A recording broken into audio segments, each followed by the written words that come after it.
আসসালামু আলাইকুম। সৌদি আরবের কর্মব্যস্ত দিনগুলো শেষ করে অবশেষে শুরু হলো স্বপ্নের অপেক্ষা। বাংলাদেশ ফেরার যাত্রা, টিকিট কনফার্ম, ব্যাগ গোছানো আর প্রিয়জনের জন্য উপহার, আনন্দে মন ভরে যাচ্ছে। এই ভিডিওতে আমি আতিক মশলা দিছি পিওর, তাই ভিডিওটা দেখে তোমরা মজা পাইবা শিওর। হেই হোয়াটসঅ্যাপ গাইস, আসসালামু আলাইকুম, this Atik. So welcome to my new blog. সো আজকের ব্লগটা একটু অন্যরকম, কারণ হচ্ছে আজকে আমি যাচ্ছি প্রায় 2 বছর পরে বাংলাদেশ। আর গাইস, ফেসবুক পেজ থেকে যারা দেখতেছো পেজটাকে ফলো করে ফেলবা, আর যারা ইউটিউব চ্যানেল থেকে দেখতেছো ইউটিউব চ্যানেলটা প্লিজ সাবস্ক্রাইব করে পাশে থাকবা। তো চলো শুরু করা যাক মূল ভিডিও। আসলে গাইস, যারা প্রবাসে থাকে তারা জানে প্রবাস জিনিসটা কেমন। প্রবাস জীবন কখনোই সহজ নয়। সকাল থেকে রাত পর্যন্ত পরিশ্রম, ঘাম ঝরা শ্রম আর হাজারো অভাব অভিযোগের মাঝে চলে যায় বছরের পর বছর। কিন্তু সেই কষ্টের সবটুকুই হারিয়ে যায় যখন হাতে পাওয়া হয় একটি ফ্লাইটের টিকিট, অর্থাৎ একটা বিমানের টিকিট। যাত্রার আগে কেমন এক অদ্ভুত ব্যস্ততা থাকে। কোন জামা কাপড় নিতে হবে, কোন উপহার রাখা দরকার, আর কাকে কি দেওয়া যায়, এই নিয়ে মাথার ভেতর চলতে থাকে হিসাব নিকাশ। তো গাইস, ফাইনালি আমার কার্টনগুলা প্যাকেটিং করতেছে আমার ভাইয়ারা।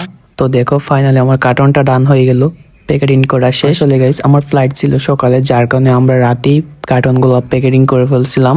তো গাইস, ফাইনালি আমি বাইর হয়ে গেলাম যে এয়ারপোর্টের উদ্দেশ্যে। এখন বাজে হচ্ছে 3:55। তো এই মুহূর্তে আমি আছি সৌদি আরবে রিয়াদে ট্যাক্সিতে। আসলে গাইস, আমি রুমের সামনে থেকে ট্যাক্সি নিয়ে একদম এয়ারপোর্ট চলে আসছি। তো এয়ারপোর্ট আসার পরে বাহিরে দাঁড়িয়ে থাকতে থাকতে অবস্থা পুরোই সিরিয়াস ছিল।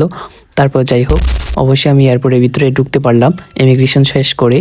তো এয়ারপোর্টে ঢুকে এখন একটু ভিডিও নিতেছি, হাঁটতেছি। ইমিগ্রেশন শেষ মানে তুমি বিন্দাস লাইফে পুরো এয়ারপোর্ট ঘুরে দেখতে পারবা। তো আমরা ফাইনাল চলে আসলাম যে ওয়েটিং রুমে। তো আগেই অনেকক্ষণ ঘোরাঘুরি করার পরে আমরা ওয়েটিং রুমে চলে আসছি। তো এই দেখো, তোমাদেরকে প্লেনগুলো দেখাচ্ছি আমি, এদিকে দেখো। তো আমি এখন বসে থাকবো ওয়েটিং রুমে। মনে হয় 15-20 মিনিটের ভিতরে আমার প্লেনটা ছেড়ে দিবে। তো আমরা ওয়েটিং রুমে আছি, একটু পরে প্লেনে ঢুকে যাব। তো ফাইনালি আমরা এখন প্লেনে উঠতেছি। তো আমাদের প্লেনটাই কাছে ছিল, যার কারণে বাস লাগে নাই। অনেক সময় কি করা হয়, বাস দিয়ে প্লেনের কাছে নিয়ে যায় তো বাস ড্রাইভাররা। তো আমার প্লেনটা একদম ওয়েটিং রুমের সাথে ছিল, তাই আমরা হেঁটে হেঁটে চলে গেছি প্লেনের ভিতরে। তো দেখো, আমরা এখন যাইতেছি প্লেনের ভিতরে।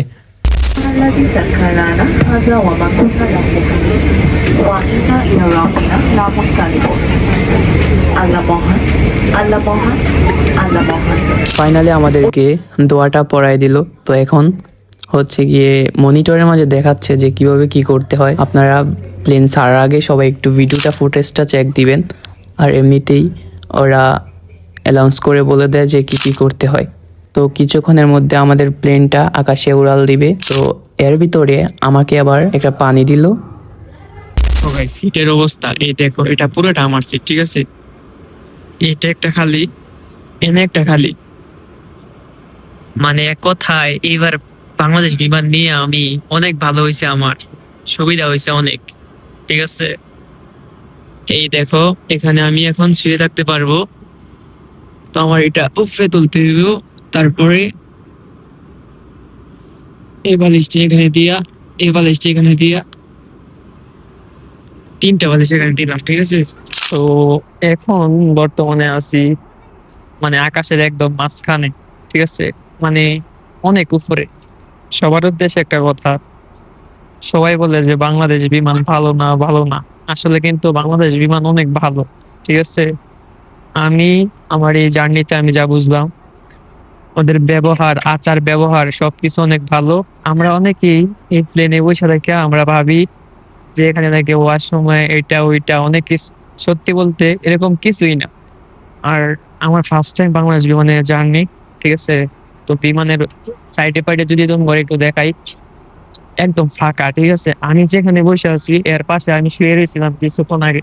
তো আমি যতটুকু বুঝলাম, বাংলাদেশ বিমানে যারা আসবেন খুব ভালো। আর মানুষ মানে অনেকে অনেক কথা বলে, এসব গুজবে কেউ কান দিবেন না, ঠিক আছে? এখন আমাদের প্লেটটা দেখো কোথায় আছে। আপনার সামনে যে মনিটরটা, এই মনিটরে আপনারা সব কিছুই দেখতে পারবেন। এখানে চাইলে মুভিও দেখতে পারবেন। আর বিমানটা কতটুকু উচ্চতায় আছে, কত গতিতে যাচ্ছে, আর কতক্ষণ লাগবে ঢাকা পৌঁছাইতে, সব কিছু এখানে লেখা ওঠে, ঠিক আছে? আপনারা দেখে নেবেন। আর এমনিতে আপনারা চাইলে মুভিও দেখতে পারেন, খুব সুন্দর করে মুভি দেখতে পারবেন, মিউজিক শুনতে পারবেন, গেম খেলতে পারবেন, সব কিছুই এখানে আছে। তো দেখতেছেন সবাই অনেক খুশি, কারণ ঢাকার এর ভিতরে ঢুকে গেছে বিমানটা। তো সবাই অনেক খুশি। তো ফাইনালি আমি অনেক খুশি। আসলে গাইস এখন যে এইখানে আছে প্লেনটা, এইখানের মুহূর্তটা আমার কাছে এত ভালো লাগছে যা বলার বাইরে, কারণ আস্তে আস্তে নিচে নামতেছে প্লেনটা। তো আর দেখো উপর থেকে বাড়িগুলা কত ছোট লাগে, অনেক ছোট লাগছিল, অনেক হাস্যকর লাগছিল আমার কাছে, দেখতে খুব ভালো লাগতেছিল। যেমন ধরো কার্টুনের যেই অ্যানিমেশনগুলা সেম এমন লাগছিল আমার কাছে। আর দেখো বড় বড় নদীগুলা কি আঁকা বাঁকা হয়ে গেছে, সবগুলো এখানে আমি দেখতে পাচ্ছি, একটু জুম দিছিলাম।